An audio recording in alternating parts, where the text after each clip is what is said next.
Hello. RBSC study YouTube channel पर आप सभी का स्वागत है। आज हम एक नई सीरीज शुरू कर रहे हैं जिसमें हम बीएससी बीएड से संबंधित मैथ्स विषय का अध्ययन करेंगे। आज हम एक बुक शुरू कर रहे हैं, एब्स्ट्रैक्ट अलजेब्रा, अमूर्त बीजगणित, जिसका सबसे पहला जो अपना टॉपिक है वह है group and it's definition and it's properties. Group की परिभाषा और ग्रुप के गुणधर्म, विशेषताएं वगैरह क्या है। अब ग्रुप शुरू करने से पहले कुछ मूलभूत परिभाषाएं हैं, कुछ टर्म्स है, कॉन्सेप्ट है, वो हमें सीखने हैं। सबसे पहला जो टर्म है वो है बाइनरी ऑपरेशन, जिसको हिंदी में कहते हैं द्विचर या द्विआधारी सक्रिया।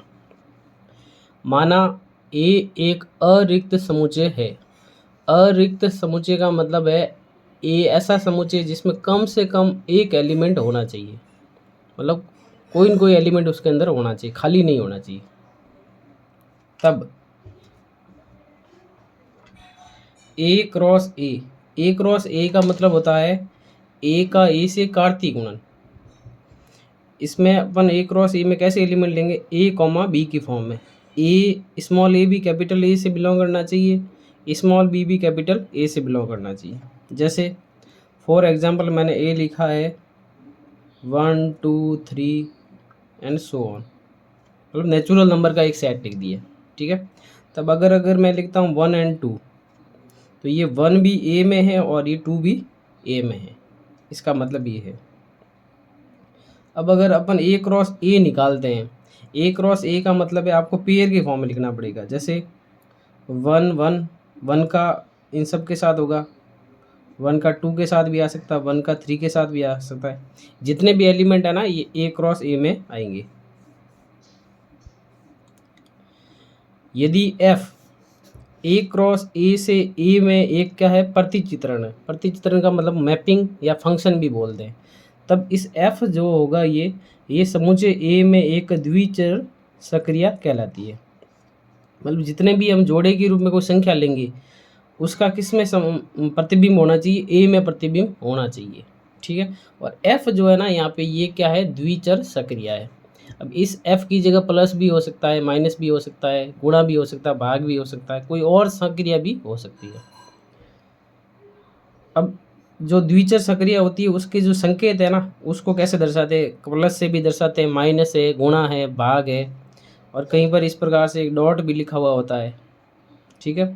स्टार भी लग सकता है, ये प्लस और इसको सर्कल बना के भी लिख सकते हैं और डॉट लगा के सर्कल बना के भी लिख सकते हैं। अब देखो ये बहुत सारे मैंने आपके सामने लिखे हुए हैं, इन सब में अपन को ये चेक करना है कि कौन सा इसमें बाइनरी ऑपरेशन है और कौन सा बाइनरी ऑपरेशन नहीं है, ठीक है। मैं आपको एक एक अच्छे से समझाऊंगा और आप जो है इसको अपनी कॉपी में अच्छी से लिख लें, नोट्स बना लें, ताकि ये आगे रिवीजन में भी काम आएगा। ये first grade RPSC, second grade RPSC, उसमें भी आपके यूज आएगा। देखिए सबसे पहले लिखा मैंने n प्लस। n क्या होता है, n होता है प्राकृत संख्याओं का समुच्चय। अब यहाँ पे सक्रिया क्या दी हुई, प्लस दी हुई है, ठीक है। अब ये बाइनरी और नॉट बाइनरी कब होगा, देखो n में से प्राकृत संख्या में से कोई भी दो संख्या ले लो आप, उसको जोड़ने पर भी वापस क्या आनी चाहिए, प्राकृत संख्या। अगर जोड़ने पर भी वापस प्राकृत संख्या आ रही है इसका मतलब ये बाइनरी ऑपरेशन है। तो कोई भी दो संख्या आप प्राकृत संख्या ले सकते हो, जैसे मैंने 1 लिया और 2 लिया, 1 और 2 को ऐड किया तो कितना आया, 3 आया। तो ये 3 भी किस में है, n के अंदर है, 3 बिलोंग्स टू n। तब ये क्या हो जाएगा, बाइनरी ऑपरेशन हो जाएगा। तो n जो प्लस है वो बाइनरी ऑपरेशन है, ठीक है। नेक्स्ट चेक करते हैं n माइनस। माइनस का मतलब घटाना। जैसे मैंने 1 और 2 लिया, 1 में से 2 माइनस किया तो क्या आया, -1। अब ये -1 जो है ये n में नहीं है। जो भी दो एलिमेंट लगा ले रहे हो आप, उसके ऊपर जो सक्रिया लगाने पे वापस जो एलिमेंट आएगा ना वो उस सेट में होना चाहिए। उस सेट में अगर है तो बाइनरी ऑपरेशन है, नहीं तो नहीं है। तो ये n माइनस जो है ये बाइनरी ऑपरेशन नहीं है। n गुणा, कोई भी दो प्राकृत संख्या का गुणा करके देख लो आप, वो वापस प्राकृत संख्या आएगी। तो n गुणा ये भी बाइनरी ऑपरेशन है।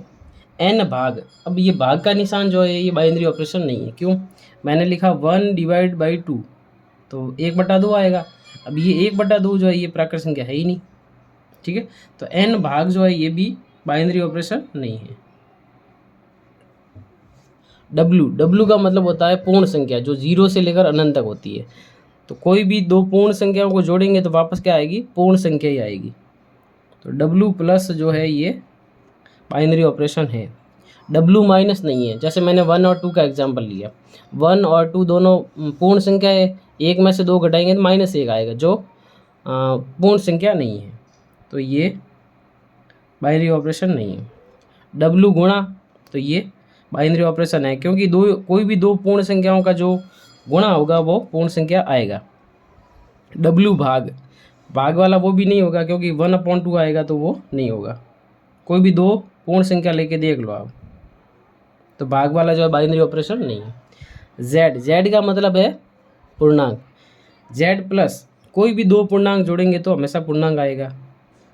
तो ये Z प्लस जो है ये बाइनरी ऑपरेशन है। Z माइनस, कोई भी दो पूर्णांक को घटाएंगे ना तो वापस पूर्णांक आएगा, ये भी बाइनरी ऑपरेशन है। Z गुणा, कोई भी दो पूर्णांकों को आप घटाओगे ना तो पूर्णांक आएगा, गुणा करने पर भी पूर्णांक आएगा। Z भाग में नहीं होगा, जैसे मैंने -2 लिया और 3 लिया, ये दोनों पूर्णांक है। अब -2 में 3 का डिवाइड करो तो ये Z में नहीं आएगा, क्योंकि ये परिमेय संख्या हो जाएगी। तो आपको ध्यान रखना है, Z भाग जो है ये बाइनरी ऑपरेशन नहीं है।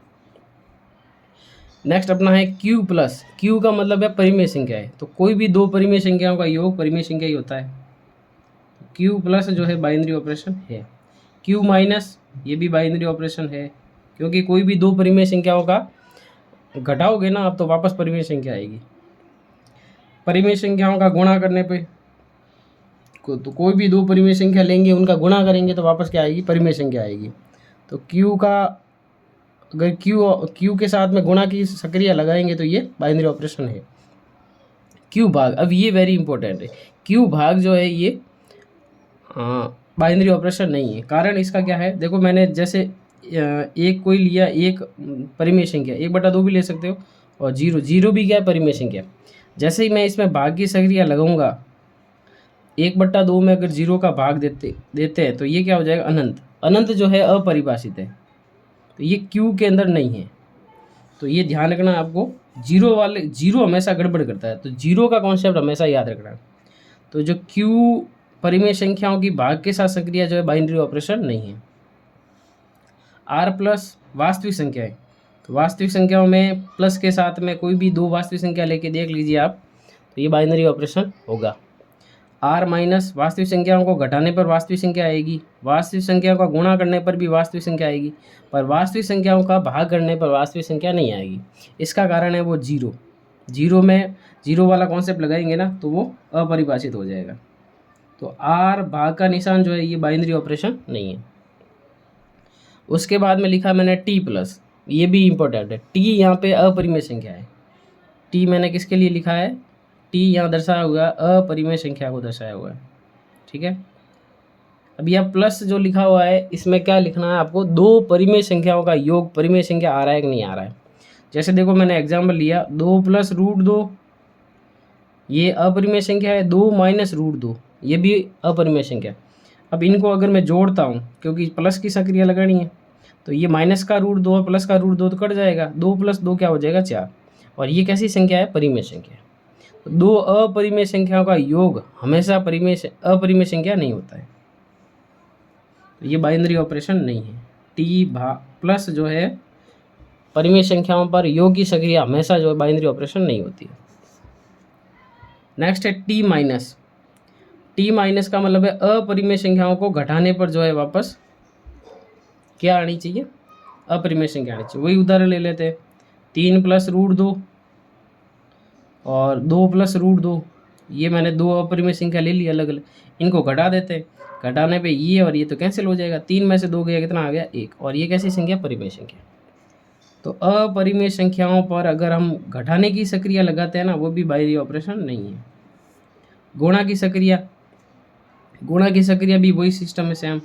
जैसे मैंने लिखा 3 + √2 और एक मुझे गुणा करना है 3 - √2 का, ये भी अपरिमेय संख्या, ये भी अपरिमेय संख्या, और इन दोनों का गुणा कर रहे हैं। तो दो अपरिमेय संख्याओं का गुणा जो है हमेशा अपरिमेय नहीं होता है, परिमेय भी हो सकता है। देखो ये इसमें सरसमीका लग रही है a+b a-b, तो 3 का स्क्वायर माइनस √2 का square a square minus b square, 3 का स्क्वायर 9 √2 का स्क्वायर 2 और 7 आ गया। 7 कैसी संख्या? परिमेय। तो अपरिमेय संख्याओं पर गुणा की सक्रिया जो है वो भी बाइनरी ऑपरेशन नहीं है। भाग की सक्रिया देख लेते हैं। जैसे मैंने लिखा 3 √2 और भाग दे दो 2 √2 का, तो इसमें भाग लगाएंगे तो कितना आएगा? 3/2 आएगा। तो ये भी परिमेय संख्या है। तो ये अपरिमेय संख्याओं पर जोड़, बाकी, गुणा, भाग तीनों जो है नॉट बाइनरी है, मतलब बाइनरी ऑपरेशन नहीं है। अब अपन लेते हैं नेक्स्ट टॉपिक। अगला अपना टॉपिक है अलजेब्रिक स्ट्रक्चर, बीजीय पद्धति। एक या एक से अधिक द्विचर सक्रियाओं वाला कोई एक अरिक्त समुच्चय ए बीजीय पद्धति कहलाता है। देखो बीजीय पद्धति कब होगा? जब ये जो हमने अभी लिखा ना, जो पढ़ा था वही है, उससे संबंधित ही है। उसमें एक सक्रिया भी हो सकती है या एक से अधिक सक्रिया भी हो सकती है।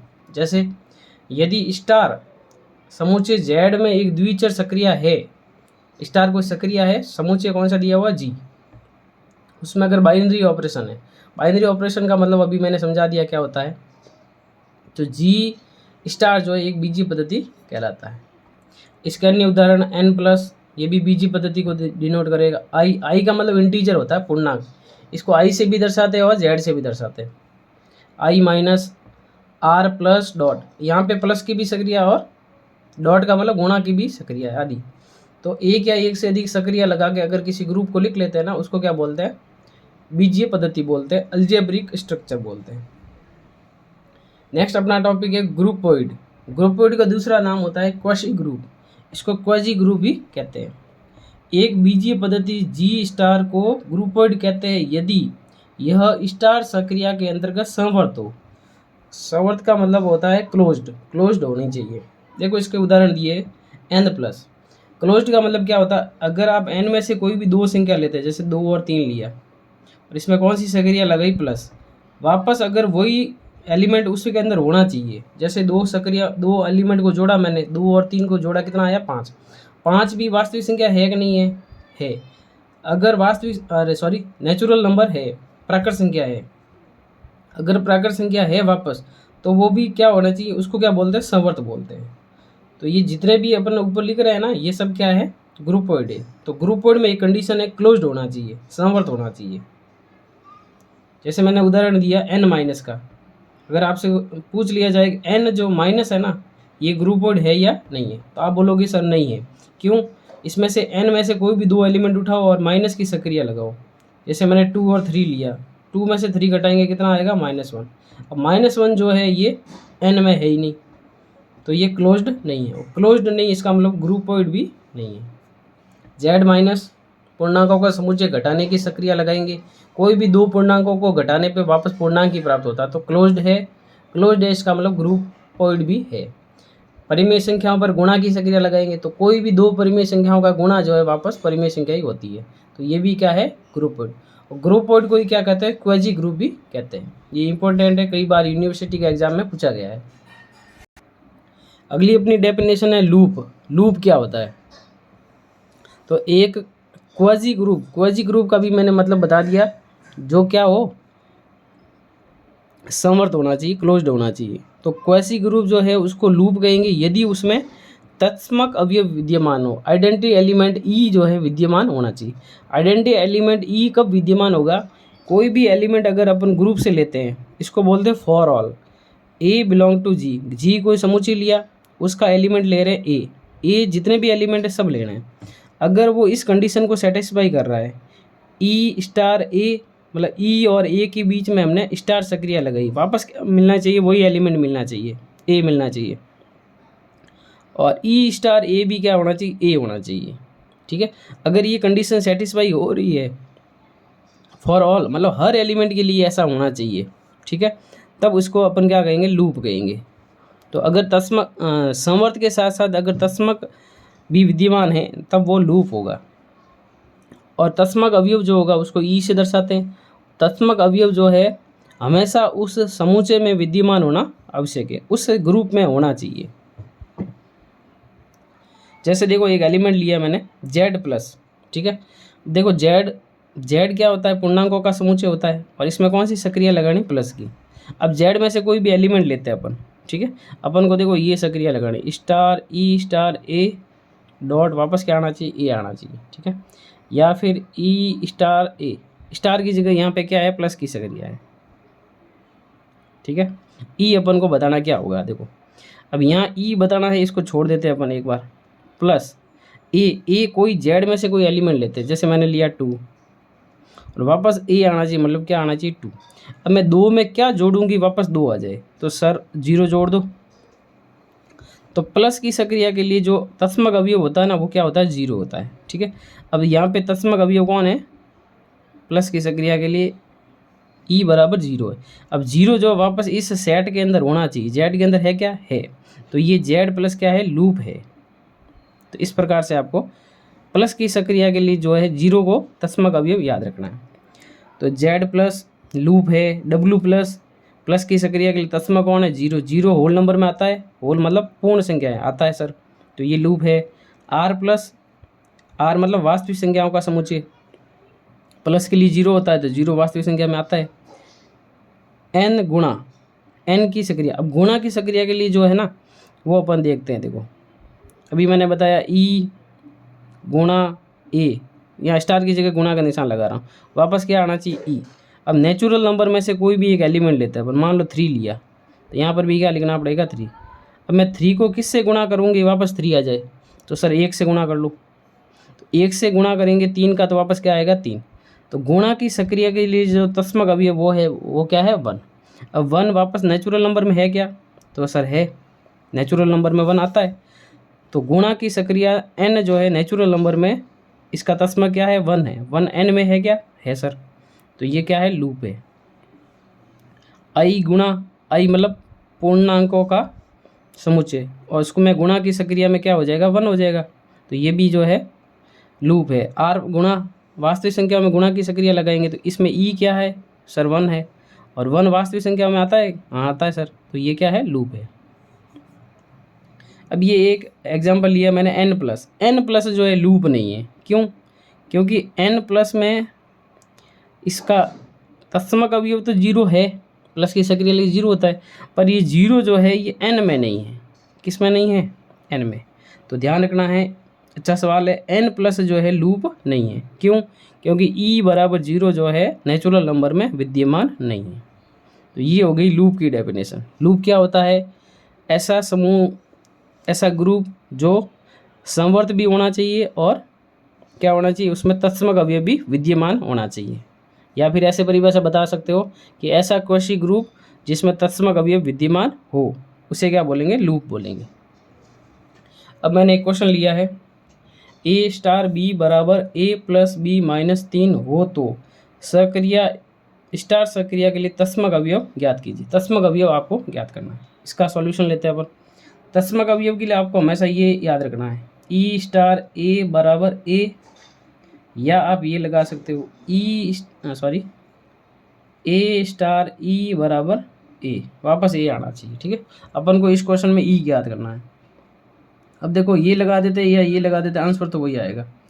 अब देखो ए स्टार बी क्या है, ए प्लस बी माइनस 3 है, तो अपन ए स्टार ई क्या होगा, इसको इससे तुलना करते हैं, तो जहाँ बी है वहाँ क्या लिख लेते हैं, ई लिख लेते हैं, तो इसमें अपन को मान रखना है।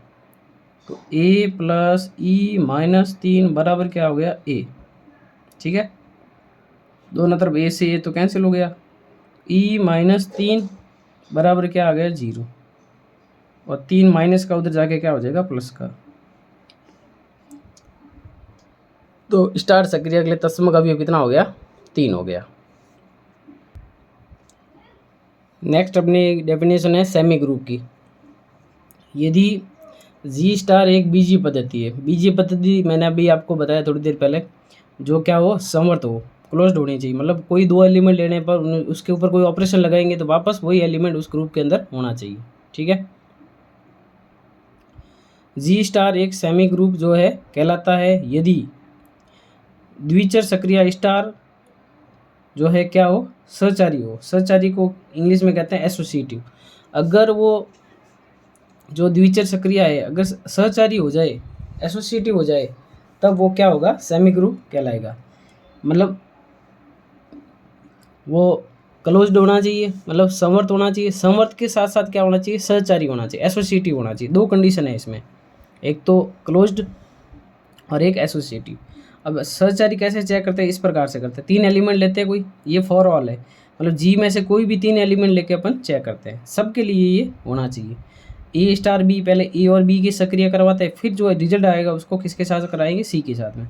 ये बराबर होना चाहिए, पहले बी और सी की करवाएंगे, उसको फिर किसके साथ करवाएंगे, ए के साथ में। तो ये दोनों क्या होने चाहिए, बराबर होना चाहिए।